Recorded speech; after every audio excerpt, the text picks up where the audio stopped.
first author tonight is Justine Chan. Justine Chan is a writer, poet, and singer-songwriter from Chicago. And Should You Lose All Reasons is her first book. Her work has appeared in Baltimore Review, Beecher's, Booth, Poetry on Buses, and Midwestern Gothic, among others. She holds an MFA in creative writing from the University of Washington and has worked many seasons as a park ranger for the National Park Service. Please welcome Justine Chan.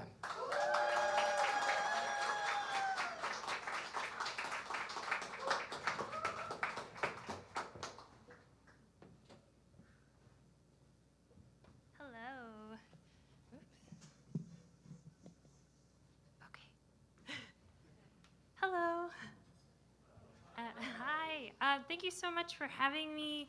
Thank you, Bushwick Book Club, for inviting me, Shin for inviting me to be part of this experience.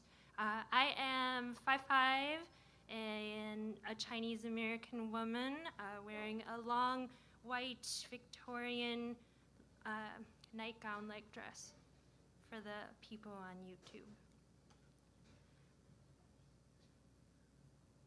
And thank you to all of you for coming out, and I know it's been a very rainy day, and it can be hard to come out to stuff, but I appreciate that you're here. And thank you to Chiku, Craig, and Drea for writing a song based on my book. It means a lot to me.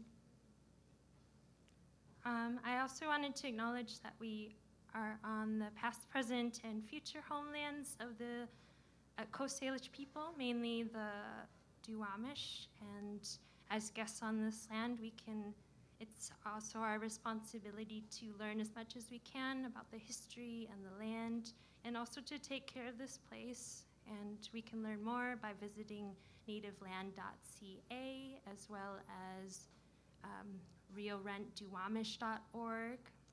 And there's also this really fantastic book called Project 562 by Matika Wilbur that's got photography and talks about all different tribes.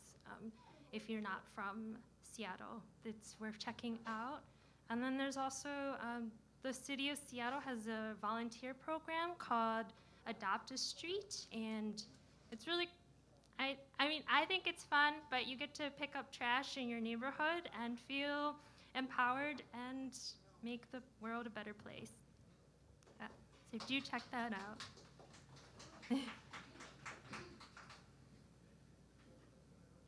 All right. I'm going to read from an excerpt from the first poem in my book called If You Turn Us Into Stars, We Will Turn You Into the Wild Coyote.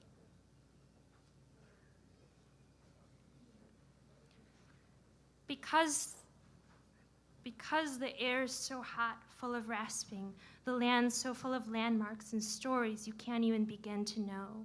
Because you feel some part of you was, is, will always be secret. Because the crickets are madness, a roar that fades to silence if you forget to listen. Because you beg, you knock on doors, you don't know when to stop or how to begin. You are too young, too old for your own good. Because in the mornings, something cries, screeches helpless along the canyon walls, as if being torn apart by teeth or talons. A gray fox that was, they tell you, but not why the sound. Because you're always hungry, thirsty, weeping, raging, mad. Because you love summer, the fever of it, the mind gone melty, the longest day of the year, the sun so searing, lined up with stones, everything solstice, but not the death of it. Because you think in terms of saving or needing to be saved. Because sometimes the light gleams soft pink over basalt-striped hills of iron oxidized green and straight-cut mesas and cliffs, and you stand tall on a dirt road on the top of such a mesa, and your bike tire is completely flat.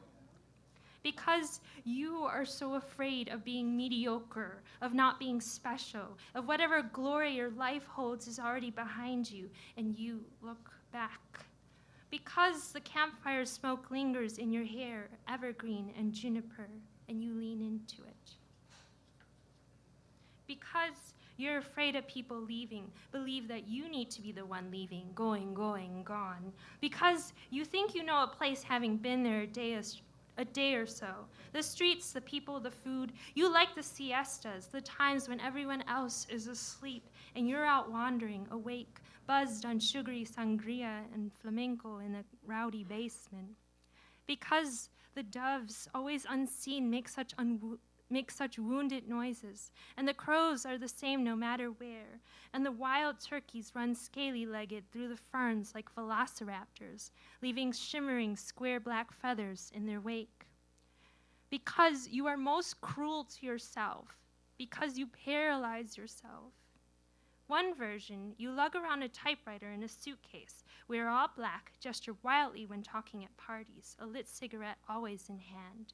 You read on the fire escape, jump into taxis. You call yourself, without that consciousness, that hesitation, a poet. And you actually write every day, if that's what it takes. You don't try to make anyone else happy, and you don't care what anyone else thinks. Because you don't belong here, up in the night sky with the rest of us. You are not allowed to feel sorry for yourself. Because soon, winter will fall over the desert, snow soft on the sagebrush and manzanita trunks and baked lands, because soon after, spring, and the snowmelt rush and waterfalls ephemeral, and the river will overflow its banks. The river will carry trees and boulders down. The river will take it all down, because you love this brushy country so much. This is where you will stay, live, be, and you can never come up. You will run around the brush all night. You will kick in your sleep. You will wake up cold. You are nobody without your uniform, without your hide, bare your teeth. You will wonder about other wild deserts with all their beautiful names. The Sonoran, Mojave, Great Basin, sprawling, bristling, untouchable. Read about them, dream of them, their salt flats and sages, the rush of dried inland seas hallowed. Dream of saguaro and tiny cottontails. Dream of cliff-dwelling palaces in pale yellow sandstone at sunset, the light gauzy and faintly lavender. Hand and toe holds, ladders made of juniper trunks. You will run and run until you run out of sweat and salt and your hands go numb. You will always feel not fully one thing or another, but a matter, monster of failed fractions, strange chimera, come here, shaking. You will stay on earth while the stars tilt and the sun sallies round and your friends move away to the coast.